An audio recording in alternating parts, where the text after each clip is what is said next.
out of town today, but wanted to be with you in spirit, another dedicated advocate for the unborn. Now, please help me give a warm welcome to Speaker Johnson and Congressman Chris Smith.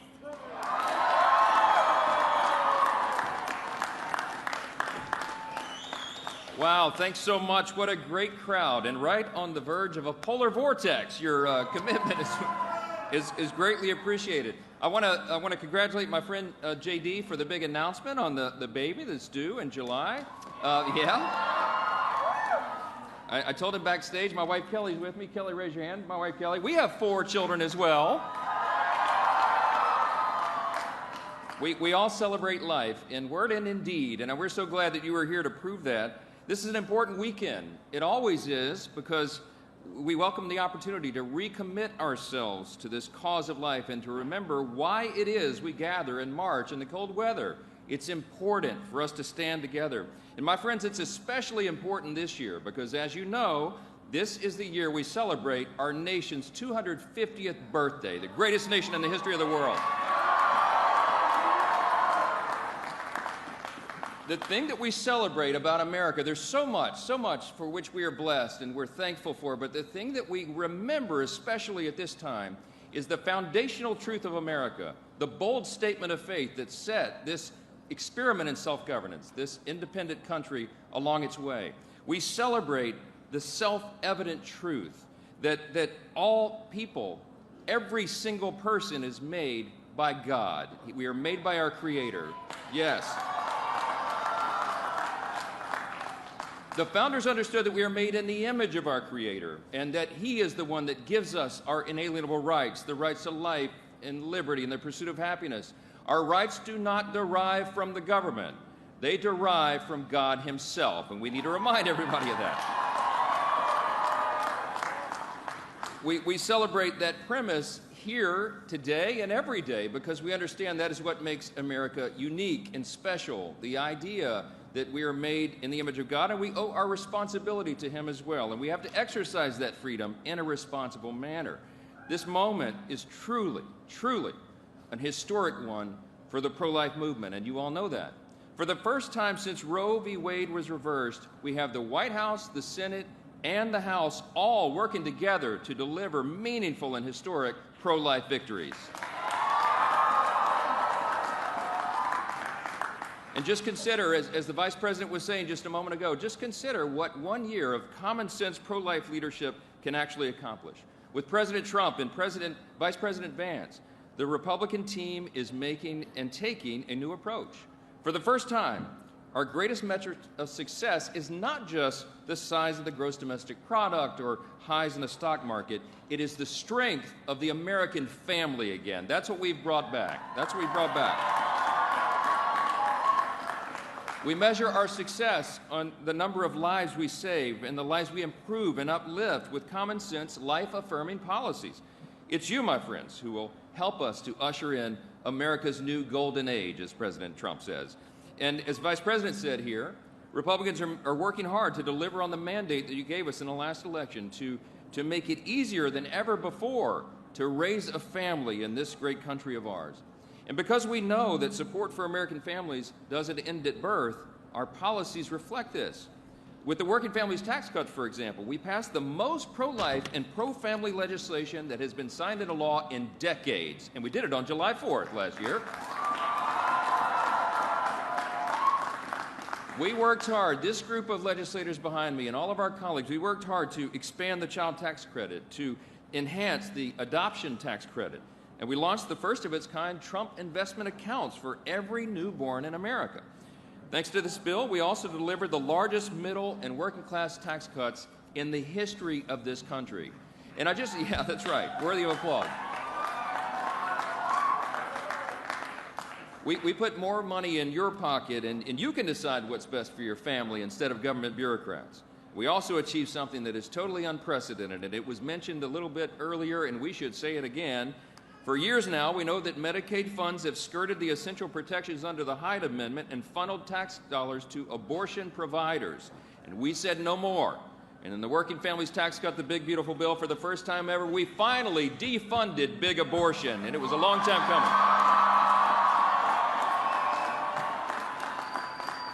We stand here today with one united voice to affirm the federal government should not be subsidizing any industry that profits from the elimination of human life.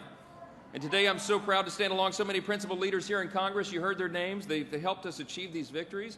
Chris Smith, as was said, for 4 decades has been leading the pro-life caucus in Congress. Just this week, Congresswoman Michelle Fischbach. Michelle, raise your hand. She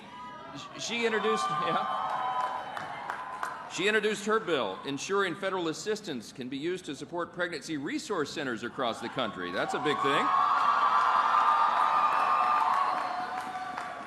We know how important those centers are to give hundreds of thousands of pregnant women and moms a choice in the care they receive. Another warrior, Congresswoman Ashley Hinson, passed her bill, the Pregnant Students' Rights Act, which equips young women finishing their education with the resources they need to choose life. I could go on and on, yes.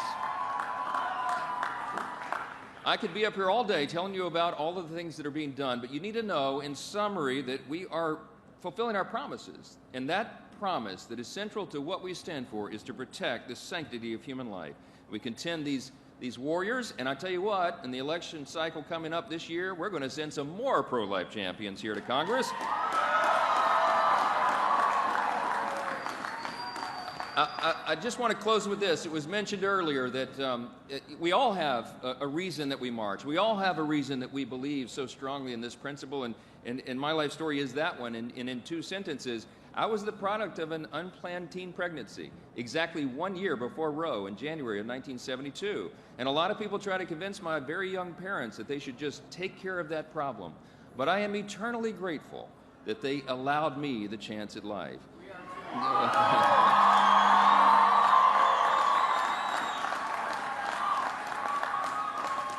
I think of the millions of children that did not have that same opportunity. And every single child deserves the opportunity to fulfill their God-given potential. And it is up to us to defend that freedom and that right, that essential freedom to be born, the unalienable right to life that is imperiled in our generation.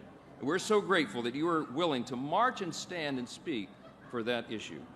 I'm happy to say that all this is changing because of you. And despite the special interests that fund abortion, and despite the voices that tell you to look away from the beating heart, and despite all those who continue to deny the truth, you are here, and we are here, and we stand together for life. We're so grateful for all that you do.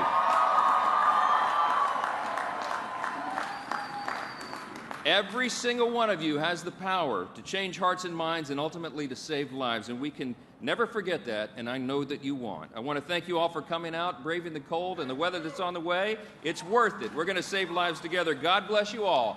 May God bless the United States of America.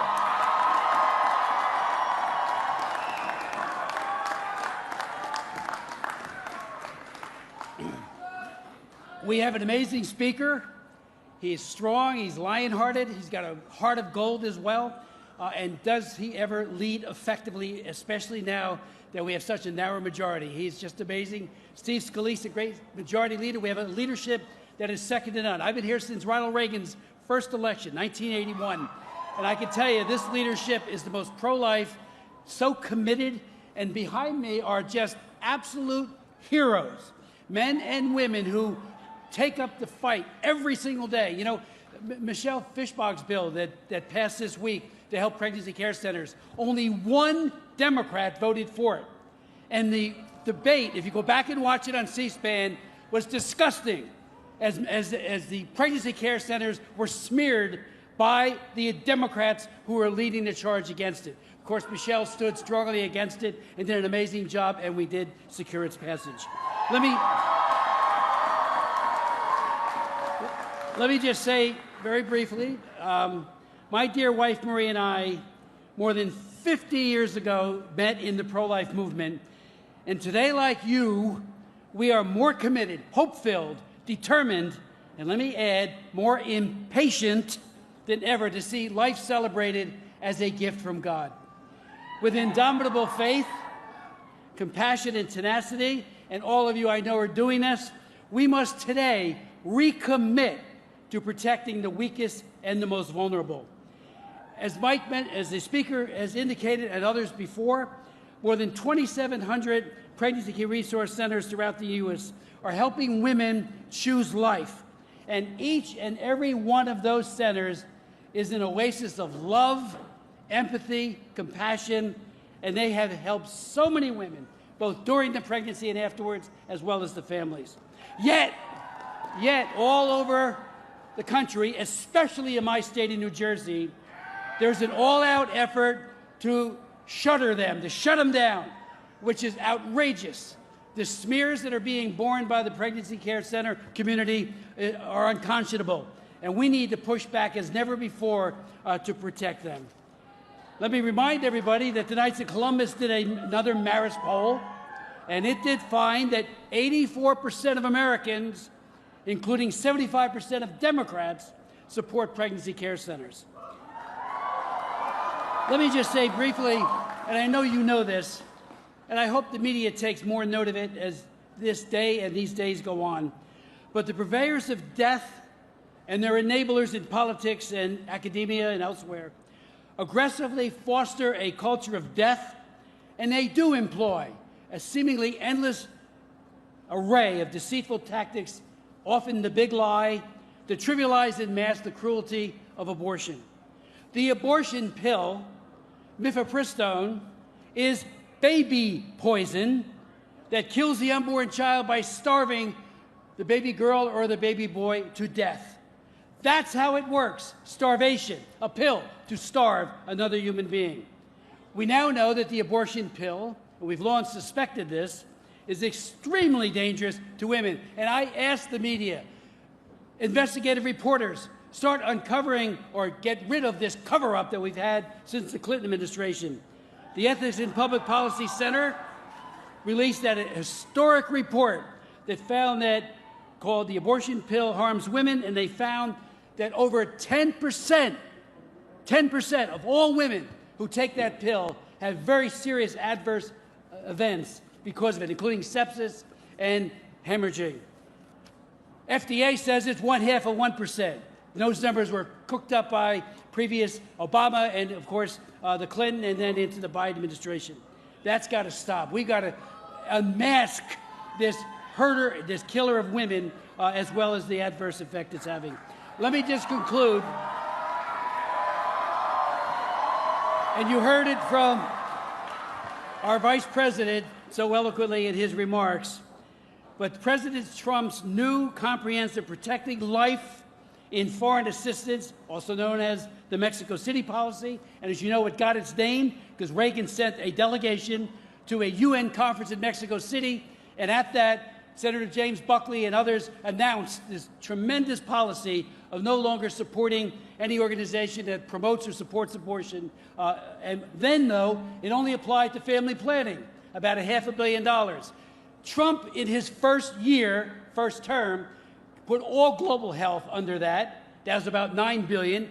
And today, he's putting all foreign assistance, about $30 billion, under the Mexico City provisions. And that means that the Planned Parenthoods, the Marie Stopes Internationals, and all of these other hideous groups that kill babies, promote the killing of babies, every day of the week, they do it here in Washington, they do it in foreign capitals, are defunded by this administration.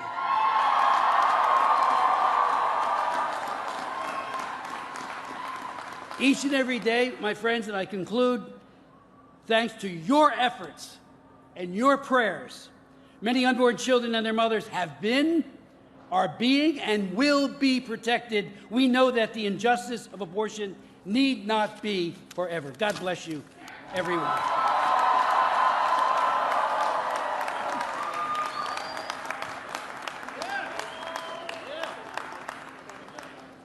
Hello, marchers.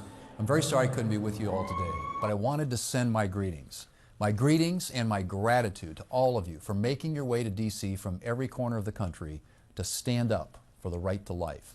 You are here today to witness the great truth that every human being, no matter how small or vulnerable, is infinitely valuable, created in the image of God. Before I formed you in the womb, I knew you, the Lord says in Jeremiah. Before you were born, I set you apart. Abortion is an evil that's too often brushed to the side. But you all are ensuring that we don't brush it aside. and I am proud to stand with you. And I am very proud to be able to say to you today that in 2025, for the first time ever, Congress defunded big abortion. With the Working Families Tax Cuts, Congress enacted the first pro-life law in decades.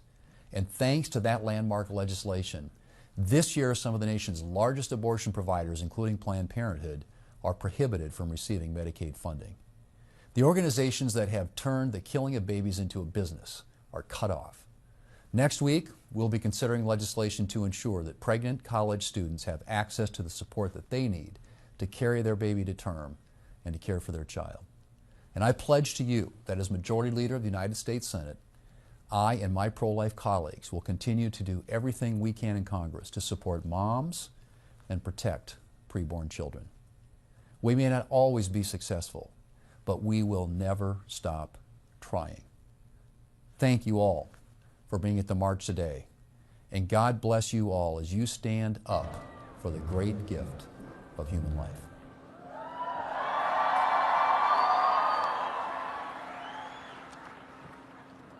Thank you, Speaker Johnson and Congressman Smith, and we're grateful to Leader Thune for his remarks as well. Marchers, we are at a crucial moment for the cause of life.